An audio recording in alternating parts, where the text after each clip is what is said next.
December the 27th, 2023.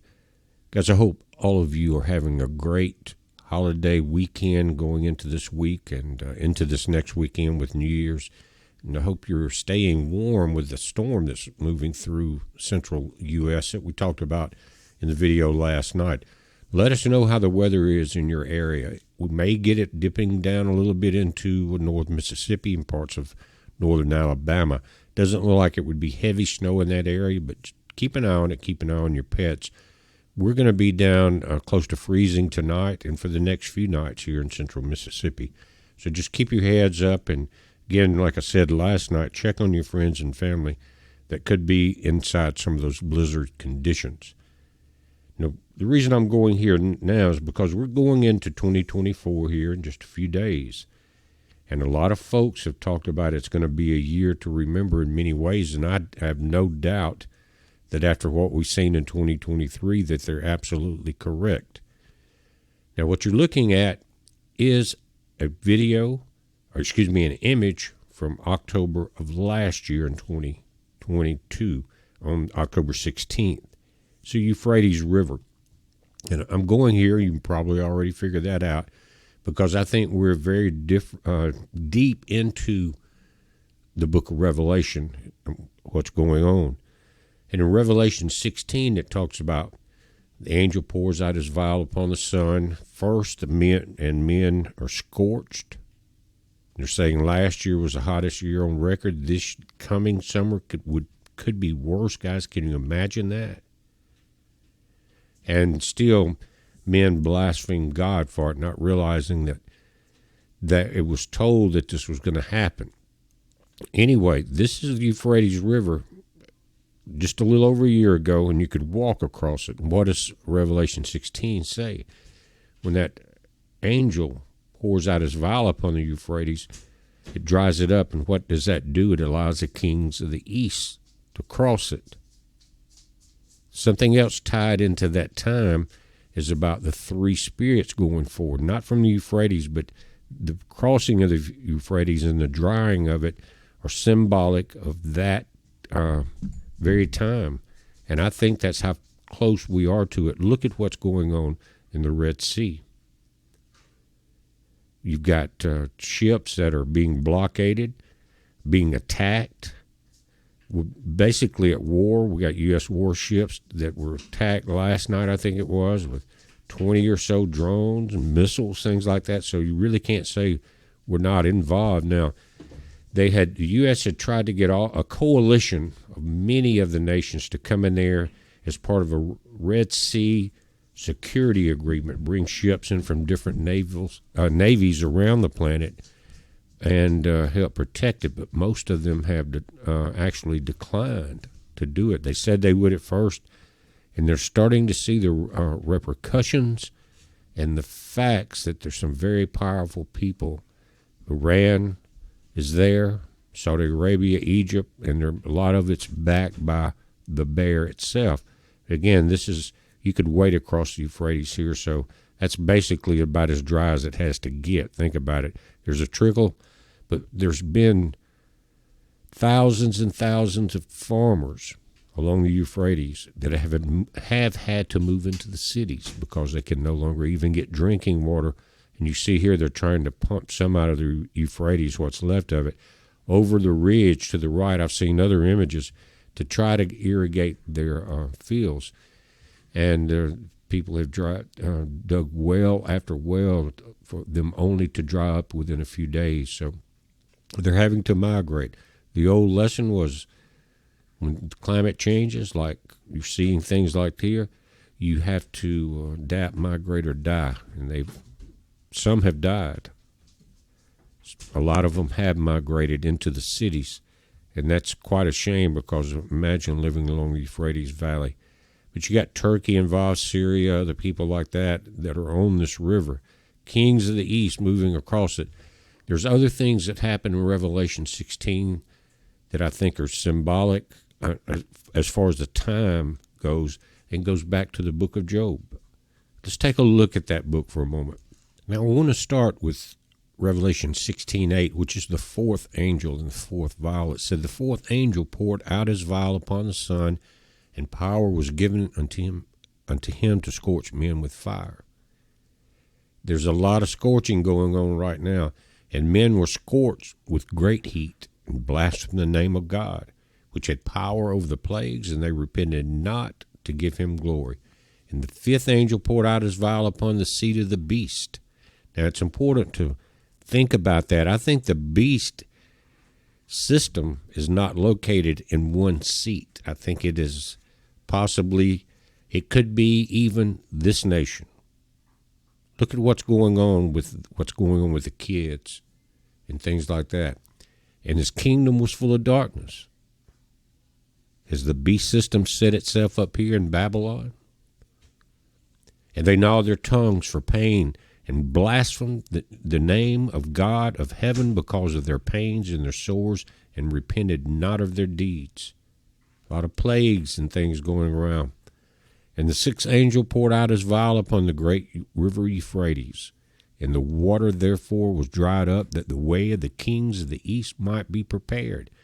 And I saw 3 unclean spirits like frogs come out of the mouth of the dragon, and out of the mouth of the beast, and out of the mouth of the false prophet.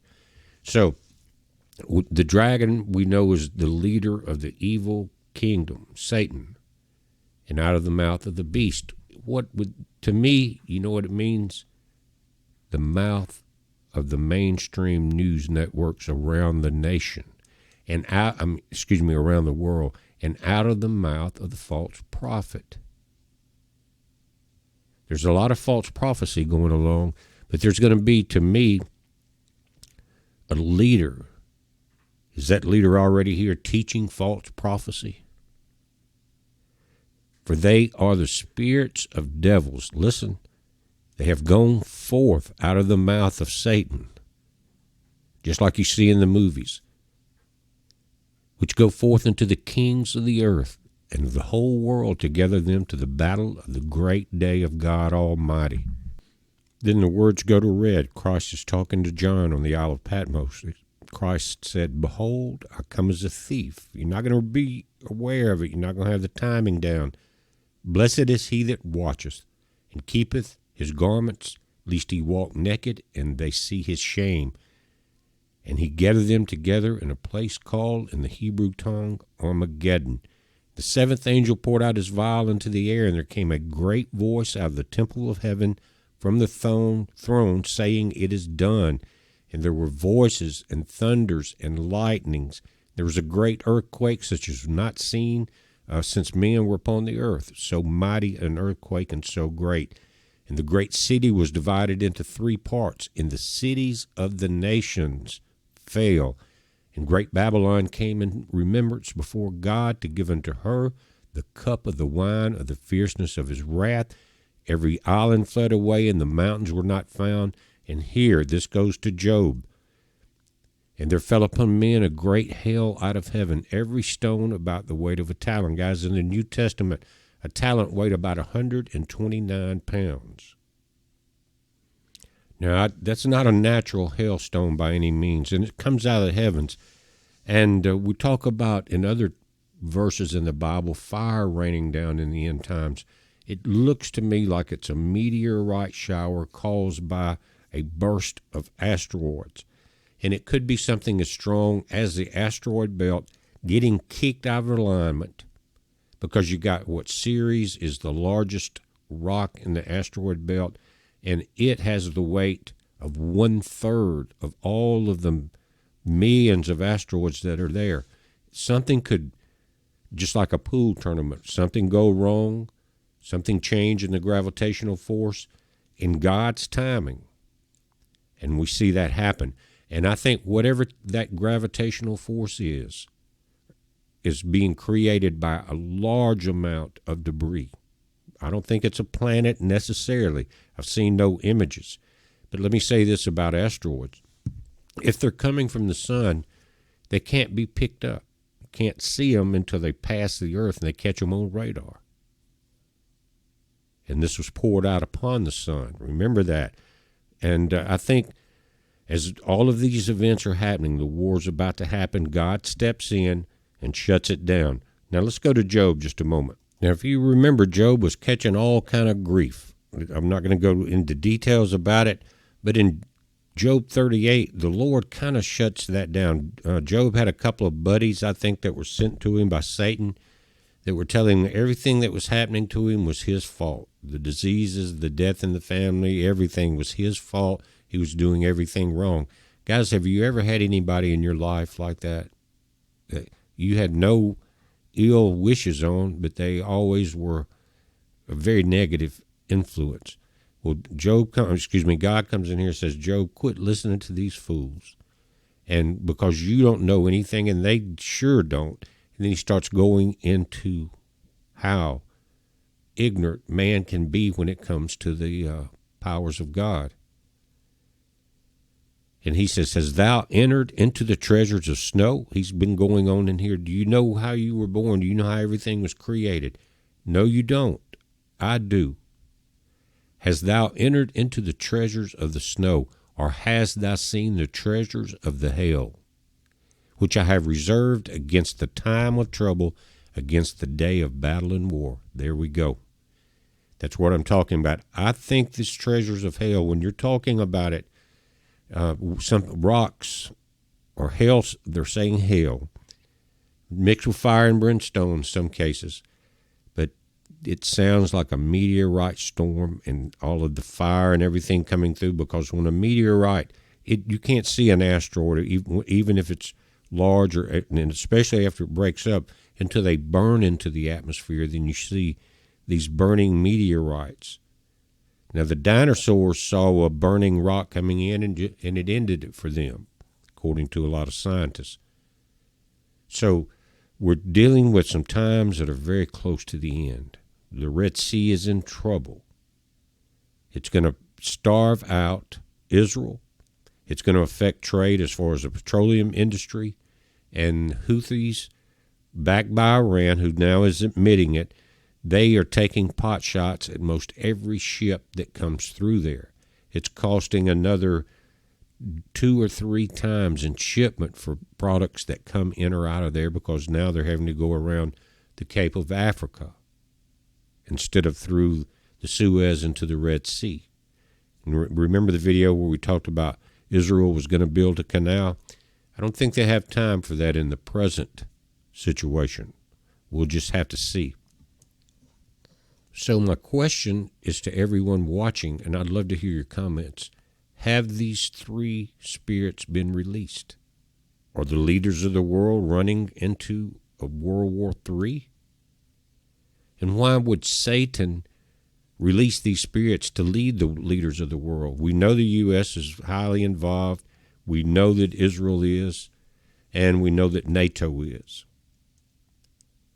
Why? Because Satan wanted to destroy Adam. He did not like the creation of God. He couldn't do it. He wanted everything destroyed. And that's what we're seeing now. Satan is leading the leaders of the world to destroy their own nations.